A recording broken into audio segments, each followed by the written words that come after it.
Okay.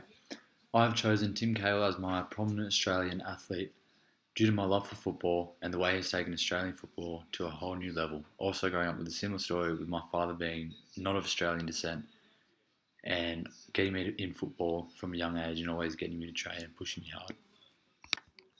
So, the title of the book we'll be looking at is called Legacy and it is written by Tim Cahill himself. The date of publication is the year 2015 and it is published by Harper. So the definition of a sporting delivery system is allowing athletes to reach their maximum potential, performances and success by recognizing and defining a pathway for them. The pathway will allow equal opportunities for all athletes competing in different levels of their respective sport. Tim Cahill's love for the game came from his father, who was a footballer himself who almost made it professionally. His father grew up in London, in England. His father got him into football straight away from a young age, and quite often Tim would hear his father yelling at the TV late at night, watching his beloved West Ham United play, and Tim would kind of sneak in the corner and hide from his father and stay up watching it until his father would eventually see him, and his father would let him stay up and they'd watch the game and he'd highly analyse it with Tim. And that's where his love for the game begun. So it really just begun from his father. Yeah. So Tim, throughout his young football career, was involved with a few clubs. He started at Balmain Tigers at the age of 5. His next club was then Marrickville Red Devils, a community that absolutely loved football with many different diversities. In the midst of all his outdoor football at this time, he also played a lot of futsal, indoor soccer, which he states was an important part in his technical development because spaces are tighter, actions are quicker, and it requires a greater sense of touch and ball control. And he played in a lot of competitions, but again, this was mainly for fun. Next, in his youth development, he played for Lakema Soccer Club and was also selected to play for the Canterbury Reps. He quoted, "Now I was with an elite group of boys. Canterbury Reps travelled all around Australia and football was now no longer recreational, this being 7 years of age playing in under 10s. His father took him to meet a key figure, a man who played a pivotal role in transforming his game, a man named Johnny Doyle, who ran private clinics and lessons. He did this up until he was 15 years of age. He then went to Sydney Olympic Football Club, which played a huge role in his development as a player. They had a well-run youth system from under 12s all the way up to first grade. He was 11 when he started playing in the under 12s team. When 14, he went to Samoa due to his grandmother falling ill and was called up to play for the Samoa under 20s national team. And they played in a tournament and unfortunately lost every game, but they still played a key role in his development as he was only 14 years old and playing in an under 20s tournament. Next step in his development was being selected for Metropolitan East School representative, which he was then selected into the New South Wales PWSA team, which won the school's national tournament. After winning this tournament, he then realised he wanted to go somewhere with football, and he was aiming to play for first grade with Sydney Olympic. After failing to make the under-18s team, he then went to the Institute of Sport in Lidcombe, where they worked on his speed, jump, reaction time, etc. Along with analysing diets, he was given a program to rework body mechanisms and change the way he runs. Still needing a club to play with, he then joined Belmore Hercules, which played 2 divisions down from Sydney Olympic. He played under 18s when he was just 15 years of age, and the coach was so impressed with him, he gave him a run in under 21s, and then eventually, within the same time period, getting called up to first grade, which he scored in his first grade debut. He then went on to score 30 goals in all the competitions and being the top scorer. He started gaining a lot of media attention for this, and that club went on to win the championship. And he really blossomed at Hercules at the age of 15. He then played for Sydney United, but played less than a full season there, as his father thought he was ready to make that leap to England and phoned around and used his contacts at a few clubs in England, which were Nottingham Forest and Millwall. Tim stated, "Under the Australian system at the time for strikers and attacking midfielders who looked a lot different to me, I'll never make it here, and I won't get the chance. At least in England, I'll get the chance." He then decided to make that move, this being at 16 years of age.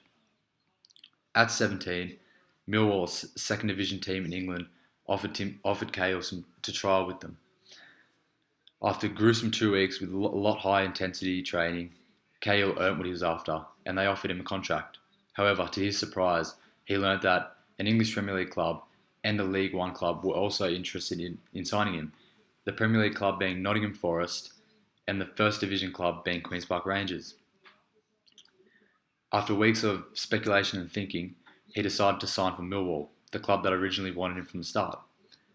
However, he'd be earning a lot less there, but would be getting a lot more play time, where he worked his way up through the youth and reserve rankings there, and started training with the first team. After a year there, he made his professional debut for Millwall FC. The pinnacle of his Millwall career was their FA Cup run in 2004, where they made the final and unfortunately lost to Manchester United. Cahill scored the winner in that FA Cup semi-final win over Sunderland. Tim says that the goal still ranks among his favourites and was a key moment in his career. He then got the call up to the Socceroos. His first test for the national side came during the World Cup qualifying tournament. In the year 2004, things were starting to really look up for Tim after making that FA Cup final with Millwall and getting called up to the Socceroos squad. He was offered a contract from English Premier League club Everton FC, where he went on to stay there for 8 years, making 226 appearances and scoring 56 goals. He went to 3 World Cups with Australia, becoming the first ever Australian to score in a World Cup and become Australia's all-time leading goal scorer. He has played for New York Red Bulls in the MLS and also played for Shanghai Shenhua in the Chinese Super League. The format of these tournaments are as follows. For the World Cup, there are 32 teams split into group stages of teams of 4. The top 2 from each group qualify to the round of 16, and from there it is a knockout until there is deemed a winner. For the EPL format, 3 points are awarded for a win, 1 point for a draw, and none for a defeat, with a team with the most points at the end of the season winning the Premier League title after 38 games. Sport delivery systems allow athletes to reach their maximum potential, performances, and success by recognising and defining a pathway for them. The pathway will allow equal opportunities for all athletes competing in different levels of their respective sport. In this instance, the Institute of Sport assisted Cahill in taking his performance to a peak and making him a more complete player, working on the specific physical traits he needed. Other personnel that assisted in his development is Johnny Doyle, whom he had private lessons with from the age of 7 to 15, helping him increasingly with his development. I highly recommend you go see it. It went viral. Probably one of the goals of the century. Definitely one of the goals of the World Cup of all time. In at number 9, I've got the 2009 FA Cup final he made with Everton. And then in at number 8, I got the FA Cup final in 2004 that he made with Millwall FC. Number 7, 68 goals and becoming an icon for Everton FC. Number 6, 2014 Best MLS Player ESPY Award. Number 5, has scored in all 3 World Cups Australia have taken part in 2006, 2010 and 2014. Number 4, he won the MLS Supporters Shield in the 2012/13 season. In at number 3, Asian Cup champions in 2015 with Australia. In at number 2, he's Australia's highest ever goal scorer. And in at number 1, scoring Australia's first ever goal in the World Cup.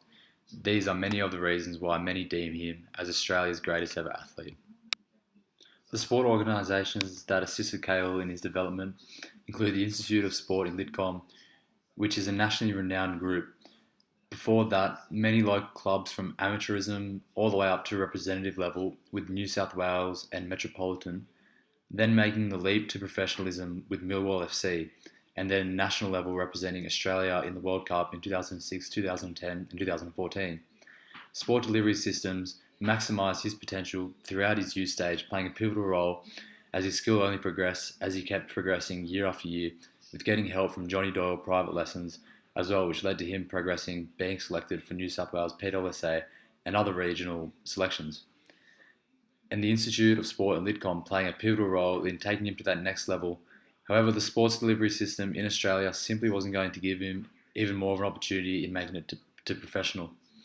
And that's where his father used his contacts around England, and Cahill decided to make that leap to England, which really kick-started his illustrious career as a footballer.